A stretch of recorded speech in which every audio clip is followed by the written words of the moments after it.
এই ভিডিওটা শেষ পর্যন্ত দেখে যদি তোমাদের হাসি না পায় তাহলে আমি বলছি তোমাদের এমবি আমি রিটার্ন করব। তাহলে চলো শুরু করা যাক। এটা ছিল শ্রাবণ মাসের তৃতীয় সোমবার, আর এই তৃতীয় সোমবারটা আমরা সারাটা দিন কিভাবে কাটালাম, মহাদেবের মাথায় কিভাবে জল ঢাললাম, আর গোটা দিনে কি কি ঘটলো, আর কি কি মজার মজার ঘটনার সাক্ষী হলাম আমরা, সবটাই তোমাদের সাথে শেয়ার করব।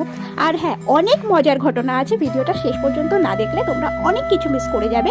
তো ভিডিওটা না টেনে শেষ পর্যন্ত দেখতে থাকো। তো hello everyone, welcome back to মৌলিস ইউটিউব চ্যানেল।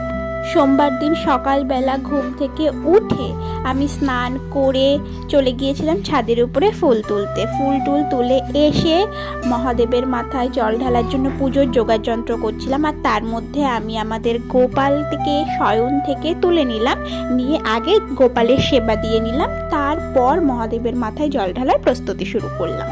এখানে যে আমি একা মহাদেবের মাথায় জল ঢালবো আজ ব্যাপারটা সেরকম নয়, অনেকেই